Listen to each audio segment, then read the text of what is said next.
What if I told you that your access to nutritious food might be the next thing on the chopping block? It's not just about politics, but your plate, your health, and your future. Hi, my name is Tamisha Campbell, founder of Enhance Black Women's Health, and my mission is to equip you with the tools to support Black women's health through tailored nutrition and lifestyle strategies. And in today's video, we're going to discuss something that should concern all of us, and that's the recent passage of what I and many are calling the Big Ugly Bill. With massive cuts to programs like Medicaid and SNAP, millions of Americans could lose access to the very basics they need to live and thrive. But this isn't just policy talk, this is personal. And I'm going to break down what this means for nutrition access, how it impacts low-income families, and what we can do to stay nourished through uncertain times. But let's start with the reality. The Big Ugly Bill is expected to leave 11.8 million people uninsured by 2034. And that's just part of the story. Cuts to Medicaid mean fewer people can access nutritional counseling or diabetes care. Cuts to SNAP mean that families may no longer be able to afford the groceries they rely on to stay nourished. This is not a hypothetical. I grew up relying on these programs. Reduced lunch at school, Medicaid for my grandfather, and Medicare for my grandmother. These weren't handouts, let me be clear. They were lifelines. They allowed my family to survive, to recover, and to build something better.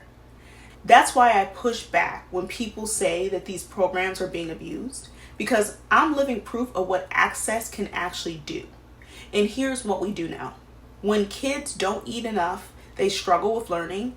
When families skip meals to afford medicine, their health suffers. And when people are hungry, they can't focus on work, caregiving, or healing.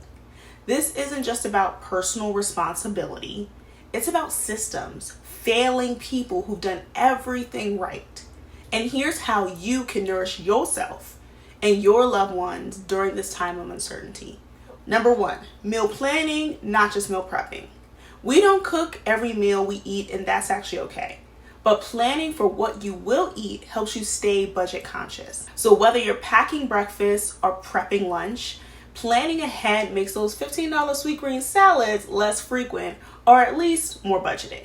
Number 2, stock up on your pantry staples when you can. Beans, grains, canned tomatoes, these all go a long way. And with grocery prices rising, grabbing a few extras during a sale just makes sense. So don't wait until the fridge is empty. Build your pantry and supplement with fresh foods when needed. And 3, frozen and canned produce are still nutritious. Don't let these wellness influencers shame you about your food choices. Frozen produce is just as nutrient rich as fresh, and canned foods, when chosen carefully, are budget friendly and reliable. You just have to look for low sodium or canned in water options when possible.